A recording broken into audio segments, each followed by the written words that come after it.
because Republicans wanted us, to be taken off this planet. Right. So the Democrats were able to ride on that. I'll tell you something right 2016, now. but I am a card-carrying Democrat, but I have to tell the Democratic Party to be very careful. And I know, Annette, you're a Democratic Party activist. You have to be very careful when you're dealing with Muslim communities.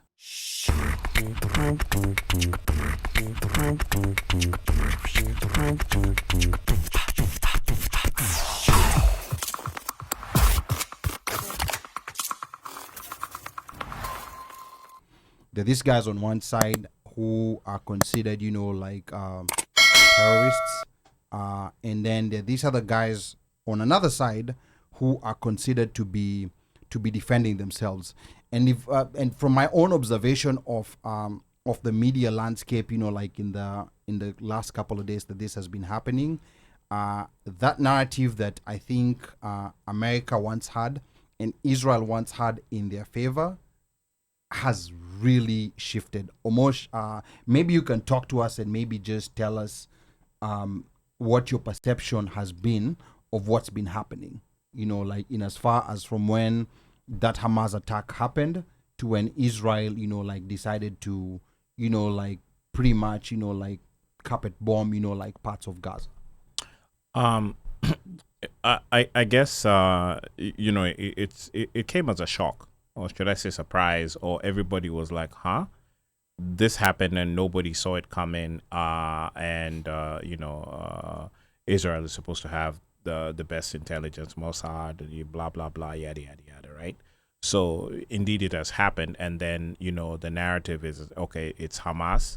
Hamas is linked to a terror group or to terrorists. And so basically, things shift a different way.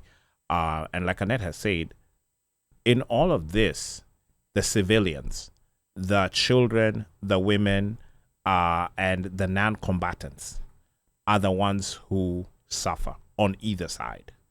Now, of course, with the history of everything going back, all the way back, everybody tends to forget that it's Palestine who are basically occupied, and it's because pretty much Israel has dwarfed Palestine with all of this. And if you look at the map of how, when initially they came in 48, and then you go fast forward to about, say, 60 something, and you look at the density of the population, it keeps increasing, which means that the footprint is continuing, to go in and occupy to the point where it's saturated that land. It's almost like when you're looking at an X-ray of somebody who has fluid in their lungs, and you see all the white, and you don't see any, it's occupied with, and so basically that's what's happening there. Now, back in the day when we were hearing initially of Israel, there was the PLO, and Yasser Arafat. And, and he was the guy who basically nobody wanted to deal with. He was the worst guy ever. And funnily enough, he ended up, coming in. I think, didn't he win a Nobel Peace Prize, or am I crazy? Yeah, there's a Nobel Prize I believe he won. And I think during his leadership is when we came closest to what's typically referred to as a two-state solution, whereby a line is drawn and Palestinians are given their own state, and then the Israelis are given their own state. Correct. And that's because they were pushing. Yes. They were pushing, and, and these guys, they had pretty much gone to the brink of, I guess I'd say death, where it's basically like, okay, we have gotten to where we have gotten to, and from here now, the only thing is either we kill each other outright or we come to some sort of terms. Now, the guys who are the people who are doing this now, in my opinion, looking on from the outside, if you compare with the PLO days and the way PLO guys were coming in and doing their thing, these guys don't care. Now, they really don't care. And the reason why I'm saying they don't care is when you look at the gravity of what's happening on the ground, the sophistication of the weapons that are being used, and then on top of that, these guys are like, again, looking at history. We were occupied. You have taken what's ours. We don't care. The only solution for us is you get out. Period. We don't even want to negotiate. It's almost like that's basically where they have gotten to. I think that's where they've gotten to, and you know, there was one comparison that was made by someone I was listening to. He was like, well, what really happened in that land is equivalent of take a state like New York and say, you know, like Muslims are like 5% of New York. But they get there and decide that they want to get a certain portion of New York. They kick people out of their houses and occupy their houses, and then later on say, you know what, let's have a deal whereby we can take 50% and then we're going to leave for the rest of you 50%.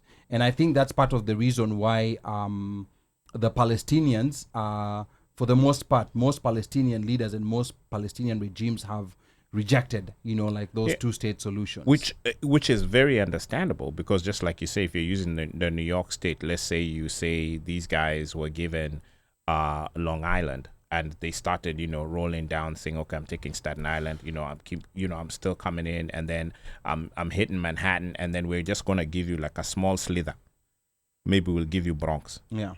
You know, you cooler Bronx, the rest is ours. And it's sad that everybody has forgotten that that's where we have come from.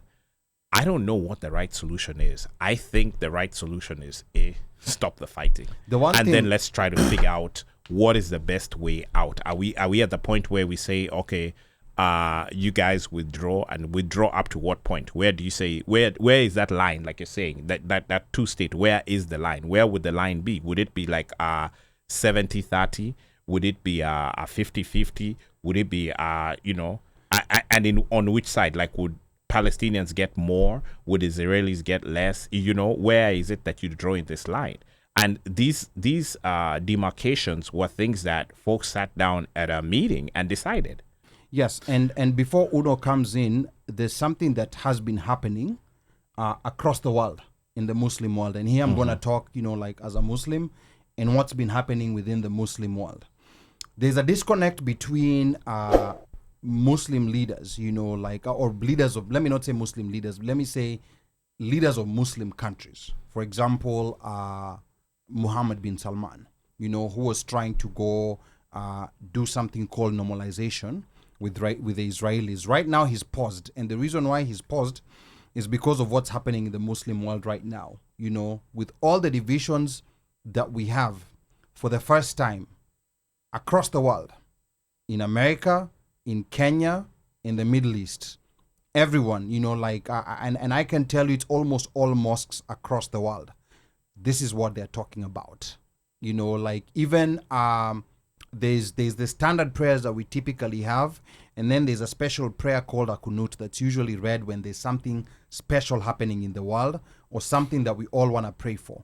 So the whole Muslim world. So what's happening right now is that the leaders in a lot of these Muslim countries who've been cutting deals with Western leaders are not exactly sure, you know, like what to do, because this is becoming it's becoming an existential problem whereby people are saying, you show us what your direction is on this Palestinian issue, and we will show you if we want you to stay in power or not. And the other thing that's also happening in America, because we're also going to talk about party politics. For the very first time, you know, like since 9/11, you know, like Muslims have been Democrats, because those, you know, like Republicans wanted us, you know, like to be taken off this planet. Right. So the Democrats were able to ride on that. I'll tell you something right 2016, now. but I am a card-carrying Democrat, but I have to tell the Democratic Party to be very careful. And I know, Annette, you're a Democratic Party activist. You have to be very careful when you're dealing with Muslim communities. There's two issues you do not want to touch when you're approaching Muslim communities for votes or if you're looking for places where you can ally on certain things. Two things. Number one, this Palestinian issue. You know, don't touch it. You know, like, If you're not pro-Palestinian and you're dealing with Muslim communities here in America, just don't touch it. Don't talk about it. Talk about something else. Talk about, like better schools, better roads. Talk about something else. Second thing, you don't want to touch LGBTQ. Those two things are going to be very existential to Muslims. I'm not so concerned about Muslims crossing over to the Republican Party. I'm concerned about Muslims sitting out because they feel that this party no longer represents our interests, and they're telling us to go against what the Quran is telling us. So that was just a sidebar.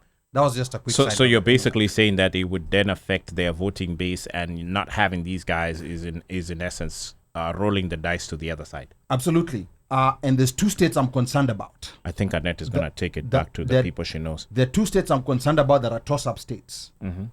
Michigan and Minnesota is not quite toss-up, but Michigan is one of those places where things can go either way. And Michigan, I think, has 16 electoral college votes. And with the narrow margins that we saw in the last election, where you're seeing, maybe Biden winning by only 10,000 votes, a very small portion of the electorate can tilt. So that's just one thing that I can say that's happening within the What's Muslim the second world, state? at least here in America. What's the second state? Where people, the second state is Minnesota. Or our people. Habesha. Michigan and Minnesota, because those are not Habesha. No, Somalis. Somalia. Because those are the two states. Those are the two states. Those are the two states with massive Muslim populations. So that's something that I think Democrats have to work very. And I'm saying this as a card-carrying Democrat, but they have to be very careful.